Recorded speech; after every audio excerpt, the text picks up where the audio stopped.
The alien noble's gift was meant to humiliate him. Until she rose beyond limits. When the treaty between humanity and the Vayari Dominion was signed, it was supposed to mark the end of centuries of conflict.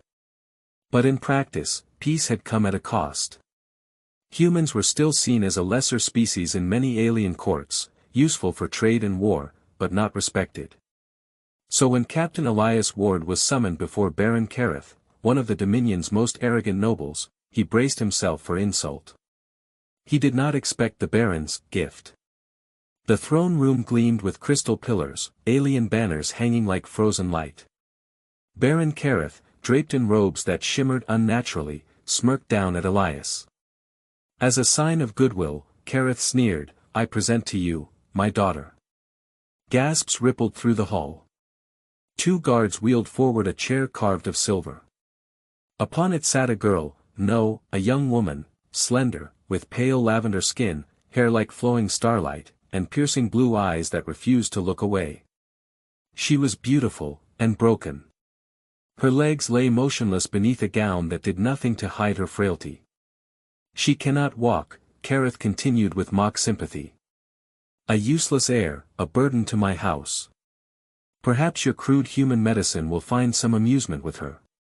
Consider it a joke, Captain." The court erupted in cruel laughter. But Elias did not laugh. He bowed respectfully to the girl, not the Baron.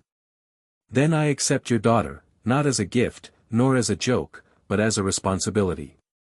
And I will see her potential, even if you refuse to." The laughter faltered. The Baron's smirk stiffened. And in that instant, Elias knew he had challenged not just a noble but the entire court's mockery. The girl's name was Lira. She spoke little at first, her voice clipped, cold. "You shouldn't have taken me," she said during their first private conversation.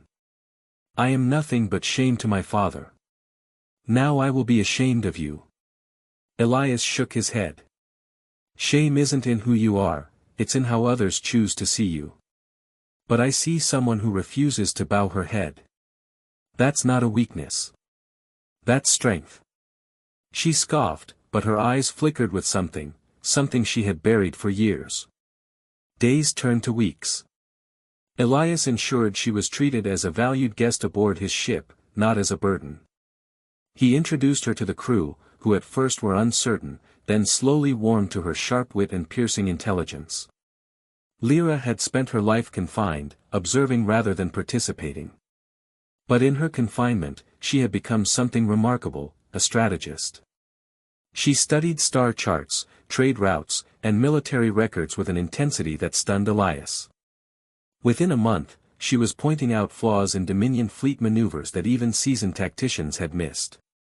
One night, staring out at the stars, she asked Elias quietly, "Why did you defend me? In that hall, when they laughed, you looked at me as though I was not broken." "Because you aren't," he replied simply. "Your father gave me a joke. I found a leader." For the first time, Lira's mask cracked. She turned away, but he caught the shimmer of tears on her cheeks. From that night on, she worked harder. Not just studying, but speaking, guiding the crew in simulations, running scenarios, teaching them alien tactics they had never understood. Her body might have been paralyzed, but her mind soared. Their chance to prove her came sooner than expected. A Dominion warlord, angered by the treaty, launched a surprise attack on a human colony. Elias's ship was the only vessel in range. The enemy outnumbered them 3-1. The crew braced for slaughter. And then Lira rolled into the command deck. Her voice was steady, commanding. "Let me lead the defense." Elias hesitated only a moment before nodding. Her orders came sharp and fast. Shift shield power to the aft, bait them into overextending. Faint retreat along the nebula's edge. Prepare the starboard batteries to fire on my mark. The crew obeyed, uncertain but desperate. When the Dominion ships pressed their advantage, Lira's trap sprang. The nebula's gases masked their maneuver, and with a coordinated strike, Elias's ship crippled the enemy flagship. The rest scattered in confusion. The colony was saved. And in that moment, the crew erupted in cheers, not for Elias, but for Lira. News spread quickly. The paralyzed daughter, mocked in court, had outmaneuvered a Dominion warlord. For the first time in her life, Lira was no longer invisible. When Baron Kareth heard, he raged. This is impossible. That girl is worthless. But the Dominion Council disagreed. They summoned Lira, demanding to hear her strategy firsthand. Rolling into the Grand Chamber, she faced nobles who had once laughed at her. Her voice did not waver. I am no one's joke. I am Lira of House Kareth, and I will not be dismissed.